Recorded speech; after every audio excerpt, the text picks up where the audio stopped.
Hi అండి. అందరికీ నమస్కారం.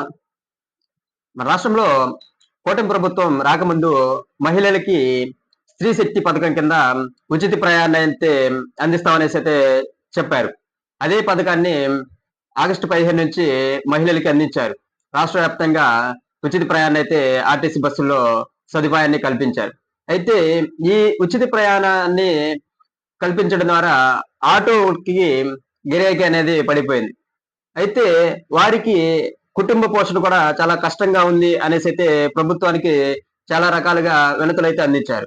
అయితే వీరిని కూడా ఆదుకోవాలి అనే ఉద్దేశంతో చంద్రబాబు గారు వారినైతే పిలిచి మాట్లాడటం జరిగింది. మీకు ఏ విధంగా సహాయపడాలి? ఏ విధంగా మీ కుటుంబ పోషణ మీకు మెరుగుపరచడానికి ఏ విధమైన సహాయం కావాలనేసైతే వారి నుంచి వినతులైతే స్వీకరించడం జరిగింది.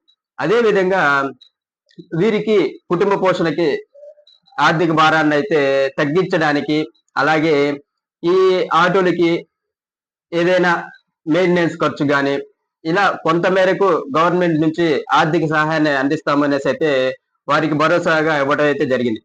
ఇదే విధంగా గత 2 రోజుల క్రితం అనంతపురంలో సూపర్ 6 సూపర్ హిట్ అనే భారీ బహిరంగ సభని కూటమి ప్రభుత్వం ఏర్పాటు చేసింది.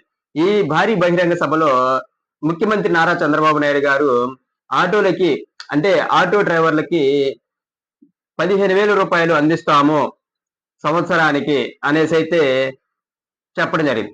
ఈ యొక్క సంవత్సరానికి 15,000 అందించే కార్యక్రమానికి వాహన మిత్ర అనే పథకాన్ని అయితే పేరైతే పెట్టడం జరిగింది. ఈ వాహన మిత్ర అనే పథకాన్ని అంతకు ముందున్న వైఎస్ జగన్మోహన్ రెడ్డి గారి గవర్నమెంట్ లోనే ఈ పథకాన్ని అయితే ప్రవేశపెట్టడం జరిగింది. అయితే గత ప్రభుత్వంలో ఈ యొక్క పథకానికి ఆటో డ్రైవర్లకి 10,000 మాత్రమే ఇవ్వడం జరిగింది సంవత్సరానికి. అయితే ఇప్పుడున్న కూటమి ప్రభుత్వం ఆటో డ్రైవర్లకి వాహన మిత్ర పథకం కింద 15,000 రూపాయలైతే ఇవ్వడం జరుగుతుంది. అంటే 5,000 రూపాయలు అనేది పెంచడం జరిగింది. అయితే ఈ యొక్క పథకానికి సంబంధించి అప్లికేషన్లు ఎప్పుడు తీసుకుంటారు? అసలు ప్రాసెస్ ఎలా ఉంటుంది? రిజిస్ట్రేషన్లు ఎప్పుడు స్టార్ట్ అవుతాయి? ఈ పథకం యొక్క అమౌంట్ అనేది ఎప్పుడు రిలీజ్ చేస్తారు? అనేది మొత్తం ఒకసారి ఈ వీడియోలో తెలుసుకుందాం. అయితే ముందుగా ఎవరైతే మన ఛానల్ ఫస్ట్ టైం ఈ వీడియో చూస్తున్నారో వారు తప్పక మన ఛానల్ సబ్స్క్రైబ్ చేసుకోండి. ఎందుకంటే మన ఛానల్ ఓన్లీ ఇన్ఫర్మేటివ్ వీడియోస్ మాత్రమే పోస్ట్ చేయడం జరుగుతుంది. కాబట్టి ఈ యొక్క వీడియోని ఎవరికైతే ఉపయోగపడుతుందో వారికి షేర్ చేస్తారని అయితే కోరుకుంటున్నాను. ఇకపోతే వీడియోలోకి వెళ్తే అనంతపురం పర్యటనలో ముఖ్యమంత్రి వర్యులు నారా చంద్రబాబు గారు ఆటో డ్రైవర్లకి 15,000 అయితే అందిస్తామనేసి అయితే చెప్పడం జరిగింది. అయితే ఈ యొక్క డేటా అంటే ప్రస్తుతానికైతే ఈ వారికి గత ప్రభుత్వంలో అందించిన డేటా అనేది వారి దగ్గర ఉంది. అయితే వారికే ఇస్తారా లేదా ఇంకొంతమందికి ఇస్తారా అనేసి అయితే ఈ వీడియోలో చూద్దాం. అయితే ఈ యొక్క ప్రభుత్వం యొక్క ఈ యొక్క టైం పీరియడ్ లో కొంతమంది ఆటో డ్రైవర్లు అనేది కొత్తగా అయితే కొంతమంది కొనుక్కోవడం అయితే జరుగుతుంది. వారికి కూడా వస్తుందా రాదే అనేసి అయితే కొంతమందికి డౌట్ ఉండొచ్చు. ఎందుకంటే వస్తుంది. ఎందుకంటే వారు ఆటో డ్రైవర్లే, వారికి లైసెన్స్ ఉండింది. అందుకనేసి గత ప్రభుత్వంలో హయాంలో ఉన్న డేటా అనేది ఈ రోజున అంటే ఈ గ్రామ వార్డు సచివాలయానికి డేటా అనేది పంపించడం జరుగుతుంది. అంటే గవర్నమెంట్ దగ్గర ఉన్న డేటా అనేది గ్రామ వార్డు సచివాలయాలకి పంపించడం జరుగుతుంది. అయితే అది 12వ తారీఖు. ఇకపోతే 17వ తారీఖున అంటే 17 నుంచి 19వ తారీఖు వరకు మధ్యలో ఈ యొక్క 3 డేస్ కొత్త అప్లికేషన్స్ అంటే అంతకుముందు ఉన్న గవర్నమెంట్ లో వాహన మిత్ర పథకాన్ని పొందలేని వారు ఈ యొక్క గవర్నమెంట్ లో పొందడానికి న్యూ అప్లికేషన్స్ అనేవి తీసుకోవడం జరుగుతుంది. 17వ తారీఖు నుంచి 19వ తారీఖు వరకు ఈ యొక్క న్యూ అప్లికేషన్స్ అండ్ రిజిస్ట్రేషన్ ప్రక్రియ అనేది జరుగుతుంది. 17 నుంచి 19వ తారీఖు.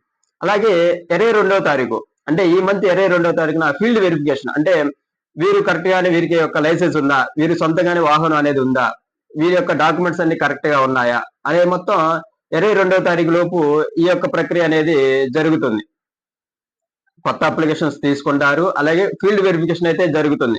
ఇకపోతే 24వ తారీఖున ఫైనల్ లిస్ట్ అనేది మీ యొక్క గ్రామ వార్డు సచివాలయానికి పంపించడం జరుగుతుంది. 22వ తారీఖున ఫీల్డ్ వెరిఫికేషన్ చేసి 24వ తారీఖున ఫైనల్ లిస్ట్ అనేది రిలీజ్ చేయడం జరిగింది. అలాగే 1వ తారీఖున దసరా కానుకగా ముఖ్యమంత్రి వర్యులు నారా చంద్రబాబు నాయుడు గారి చేతుల మీదుగా ఆటో డ్రైవర్లకి వాహన మిత్ర పథకం కింద 15,000 రూపాయలు అయితే అకౌంట్ లో పడటం జరుగుతుంది. అంటే డీబీటీ సిస్టమ్ ద్వారా డైరెక్ట్ అకౌంట్ లోనే పడటం జరుగుతుంది. కాబట్టి ఎవరైతే ఈ యొక్క పథకానికి ఎవరెవరు అర్హులు అంటే ఆటో రిక్షా డ్రైవర్లు, మ్యాక్సీ క్యాబ్ డ్రైవర్లు, మోటార్ క్యాబ్ అంటే ఎవరి పేరు మీద సొంతంగా వాహనం అయితే ఉంటుందో వారి ఈ యొక్క పథకానికి అర్హులు. వీటికి కావాల్సిందల్లా main Aadhaar card, driving licence, valid అయ్యే డ్రైవింగ్ లైసెన్స్, అలాగే వాహనం యొక్క అన్ని యొక్క డాక్యుమెంట్స్ అనేవి కరెక్ట్ గా ఫోర్స్ లో ఉండేలాగా చూసుకోండి. అలాగే మీ యొక్క బ్యాంక్ అకౌంట్ కి ఆధార్ కార్డ్ అనేది లింక్ చేసుకోండి. ఎందుకంటే మీకు టైం అనేది ఒక 10 డేస్ మాత్రమే ఉంది. ఈ యొక్క 10 డేస్ లో మీ యొక్క ఆధార్ కార్డ్ కి ఎన్పిసి అంటే బ్యాంక్ అకౌంట్ కి ఆధార్ కార్డ్ లింక్ చేసుకోవడం, అలాగే డ్రైవింగ్ లైసెన్స్ కి ఆధార్ కార్డ్ లింక్ చేసుకోవడం, ఇలాంటి ఏమైనా పెండింగ్ వర్క్లు ఉంటే అవన్నీ కంప్లీట్ చేసుకొని మీకు ఈ యొక్క అమౌంట్ అనేది పడేలాగా చూసుకోండి. ఎందుకంటే ఎవరికైనా ఆర్థిక భారం అనేది ఉండేది. ఈ యొక్క గవర్నమెంట్ నుంచి వచ్చే ఆర్థిక భారాన్ని తగ్గించుకోవడానికి ఈ యొక్క గవర్నమెంట్ నుంచి వచ్చే 15,000 రూపాయలని కొంతమేర కాదు కొంతమేరైనా ఆర్థిక భారం తగ్గించుకోవడానికి ఉపయోగపడతాయి. కాబట్టి వాహన మిత్ర పథకాన్ని ఆటో డ్రైవర్లు, అలాగే మ్యాక్సీ క్యాబ్ డ్రైవర్లు, మోటార్ క్యాబ్ డ్రైవర్లు ఈ యొక్క పథకాన్ని అయితే సద్వినియోగం చేసుకుంటారనేసి అయితే చెప్పడం జరుగుతుంది. కాబట్టి మీ యొక్క డాక్యుమెంట్స్ వాహనానికి సంబంధించిన డాక్యుమెంట్స్ అన్ని Aadhaar card, bank account, RC, licence ఇవన్నీ కరెక్ట్ గా ఫోర్స్ లో ఉంచుకొని ఈ యొక్క పథకానికి ఎలిజిబుల్ అవుతారనేసి అయితే చెప్పడం జరుగుతుంది. ఓకే అండి. Thank you.